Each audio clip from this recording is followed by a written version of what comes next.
잊지 못할 윤동주, 정병욱. 윤동주가 세상을 떠난 지 어느덧 30여 년의 세월이 흘렀다.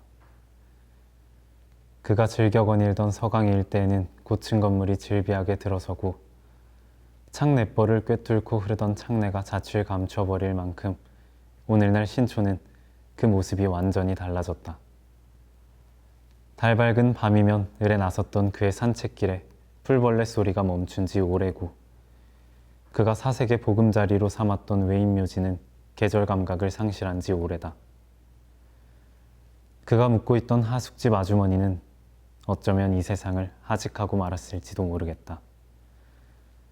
이렇듯 세월은 모든 것을 바꾸어 놓고 마는 것이지만 동주에 대한 나의 추억은 조금도 퇴색하지 않고 생생하게 살아있다.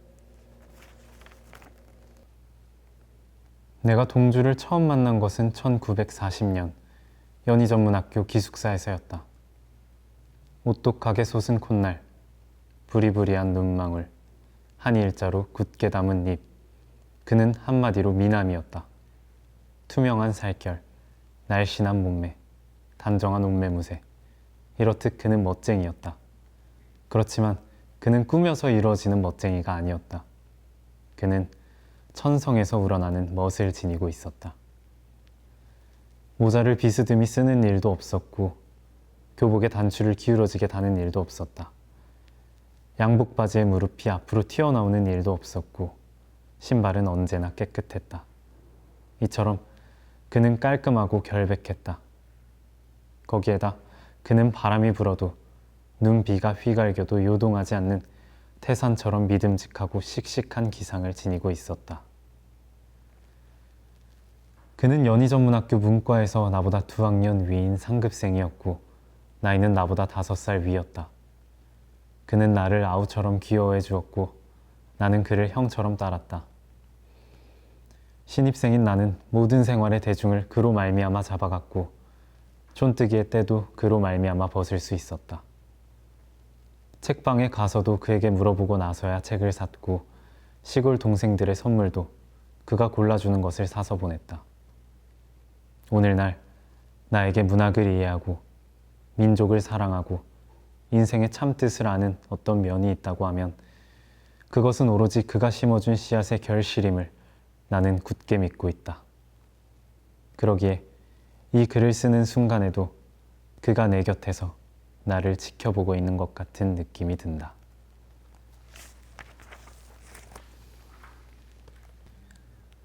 그는 달이 밝으면 곧잘 내 방문을 두드려서 침대 위에 웅크리고 있는 날 이끌어내어 연희의 숲을 누비고 서강의 뜰을 꿰뚫는 두어 시간의 산책을 즐기고 돌아오곤 했다.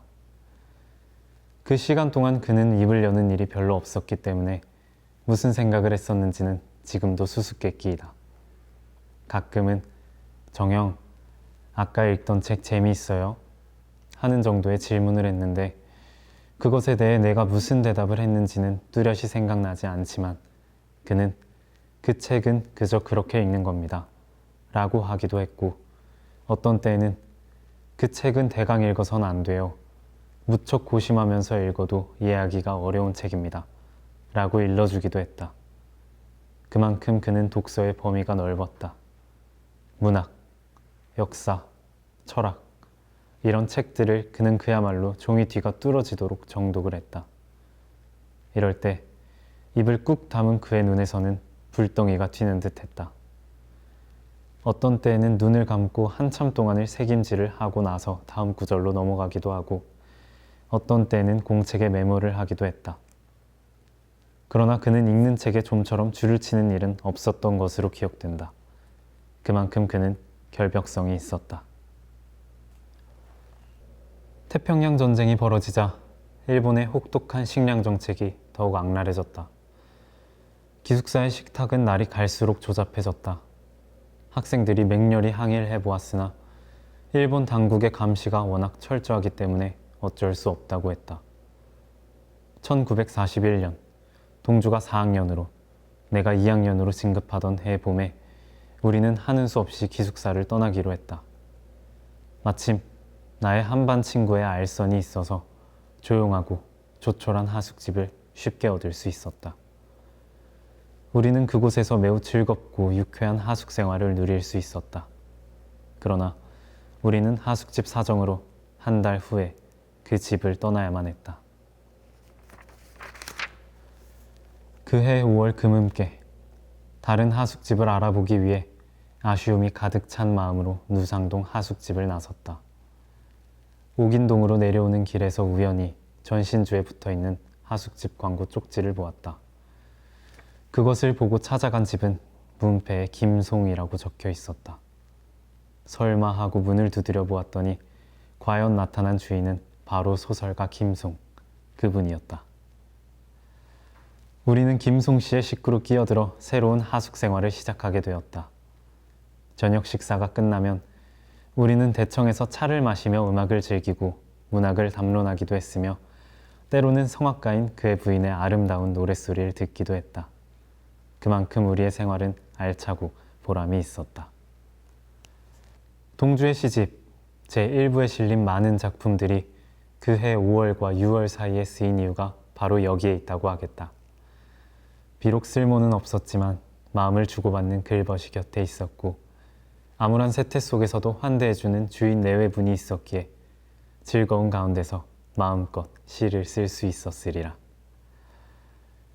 동주의 주변에도 내 주변에도 별반 술꾼이 없었기 때문에 그가 술자리에 어울리는 일은 별로 없었다. 가끔 영화관에 들렀다가 저녁 때가 늦으면 중국집에서 외식을 했는데 그때 덜어는 술을 청하는 일이 있었다. 죽기가 올라도 그의 언동에는 그리 두드러진 변화가 없었다. 평소보다 약간 말이 많은 정도였다. 그러나 비록 취중이라도 화제가 바뀌는 일은 없었다. 그의 성격 중에서도 본받을 점이 많이 있지만 그 중에서도 가장 본받아야 할 것의 하나는 결코 남을 헐뜯는 말을 입 밖에 내지 않는다는 점이다. 술이 들어가면 사람들의 입에서는 으레 남에 대한 비판이나 공격이 오르내리게 마련이지만 그가 남을 헐뜯는 말을 나는 들어본 기억이 없다. 1941년 9월 우리의 알차고 즐거운 생활에 난데없는 횡액이 닥쳐왔다. 당시에 김송 씨가 요시찰 인물이었던 데다가 집에 묵고 있는 학생들이 연희전문학교 학생들이었기 때문에 우리를 감시하는 일제의 눈초리는 날이 갈수록 날카로워졌다. 일본 고등계 형사가 무시로 찾아와 우리 방 서가에 꽂혀있는 책 이름을 적어가기도 하고 고리짝을 뒤져서 편지를 빼앗아 가기도 하면서 우릴 괴롭혔다. 우린 다시 하숙을 옮기지 않을 수 없었다. 그때 마침 졸업반이었던 동주는 생활이 무척 바쁘게 돌아가고 있는 형편이었다. 진학에 대한 고민, 시국에 대한 불안, 가정에 대한 걱정, 이런 가운데 하숙집을 또 옮겨야 하는 일이 겹치면서 동주는 무척 괴로워하는 눈치였다. 이런 절박한 상황 속에서도 그는 그의 대표작으로 널리 알려진 중요한 작품들을 썼다. 또 다른 고향, 별 해는 밤, 서시 등은 이 무렵에 쓴 시들이다. 동주는 시를 함부로 써서 원고지 위에서 고치는 일이 별로 없었다. 즉, 한 편의 시가 이루어지기까지는 몇 주일, 몇 달 동안을 마음속에서 고민하다가 한 번 종이 위에 옮기면 그것으로 완성되는 것이었다. 그의 시집을 보면 1941년 5월 31일 하루에 또 태초의 아침, 십자가, 눈 감고 간다 등 3편을 썼고 6월 2일에는 바람이 불어를 썼는데 동주와 같은 과작의 시인이 하루에 3편의 시를 쏟아놓고 이틀 뒤에 또 한 편을 썼다는 사실은 믿어지지 않는 일이다. 그것은 머릿속에서 완성된 시를 다만 원고지에 옮겨 적은 날이라고 생각할 때에야 비로소 수긍이 가는 일이다. 그는 이처럼 마음속에서 시를 다듬었기 때문에 한마디의 시어 때문에도 몇 달을 고민하기도 했다.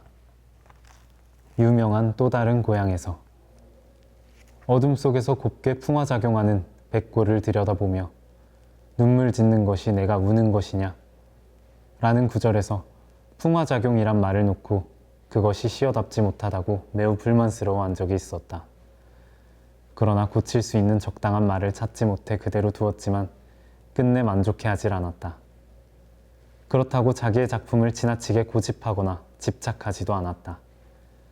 별 해는 밤에서 그는 따는 밤을 새워 우는 벌레는 부끄러운 이름을 슬퍼하는 까닭입니다. 라고 첫 원고를 끝내고 나에게 보여주었다. 나는 그에게 넌지시 어쩐지 끝이 좀 허한 느낌이 드네요 하고 느낀 바를 말했었다. 그 후 현재의 시집 제1부에 해당하는 부분의 원고를 정리하여 서시까지 붙여 나에게 한 부를 주면서 지난번 정형이 별에는 밤의 끝부분이 허하다고 하셨죠. 이렇게 끝에다가 덧붙여 보았습니다. 하면서 마지막 넋줄을 적어 넣어주는 것이었다. 그러나 겨울이 지나고 나의 별에도 봄이 오면 무덤 위에 파란 잔디가 피어나듯이 내 이름자 묻힌 언덕 위에도 자랑처럼 불이 무성할 계획다. 이처럼 나의 하찮은 충고에도 귀를 기울여 수용할 줄 아는 태도란 시인으로서는 매우 어려운 일임을 생각하면 동주의 그 너그러운 마음에 다시금 머리가 숙여지고 존경하는 마음이 새삼스레 우러나게 된다.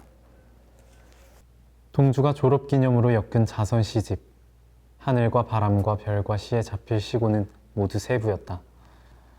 그 하나는 자신이 가졌고 한 부는 이양하 선생께, 그리고 나머지 한 부는 내게 주었다. 이 시집에 실린 19편의 작품 중에서 제일 마지막에 수록된 시가 별 해는 밤으로 1941년 11월 5일로 적혀 있고 서시를 쓴 것이 11월 20일로 되어 있다. 이로 보아 그는 자선 시집을 만들어 졸업기념으로 출판하길 계획했던 것 같다. 그러나 이 시고를 받아보신 이양하 선생께선 출판을 보류하도록 권하였다 한다. 십자가, 슬픈 족속, 또 다른 고향과 같은 작품들이 일본 관원의 검열에 통과될 수 없을 뿐만 아니라 그의 신변에 위협이 따를 것이니 때를 기다리라고 하셨다는 것이다. 그러나 그는 결코 실망의 빛을 보이지 않았다. 선생의 충고는 당연한 것이었고 또 시집 출간을 서두를 필요도 없다고 생각했기 때문이었을 것이다. 시집 출판을 단념한 동주는 1941년 11월 29일에 간을 썼다. 작품 발표와 출판의 자유를 빼앗긴 지성인의 분노가 폭발한 것이리라.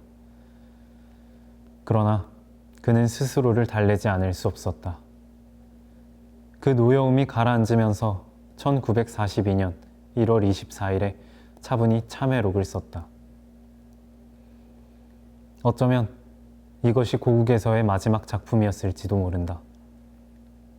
1942년 유학을 위해 일본으로 건너갔던 그는 이듬해인 1943년 7월에 독립운동 혐의로 체포되어 2년형을 언도받고 후쿠오카 감옥에서 복역하던 중 조국 광복을 불과 반년 앞둔 1945년 2월 16일 감옥 안에서 28세의 젊은 나이로 원통하게 눈을 감았다.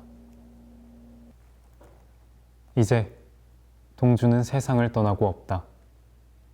그러나 오늘날 이 땅의 많은 젊은이들이 즐겨 외는 그의 대표작 별 해는 밤의 끝 넋줄은 단순히 시구로만 끝난 것이 아니라 현실이 되었다. 그의 고향인 북간도 용정에 있는 동산 마루턱에 묻힌 그의 무덤 위에는 이 봄에도 파란 잔디가 자랑처럼 돋아나 있을 것이다. 그러나 동주는 멀리 북간도에만 있는 것이 아니다. 그의 시 속에 배어있는 결의 사랑의 정신은 그를 사랑하는 모든 사람의 가슴 속에 영원히 살아남아 있을 것이다.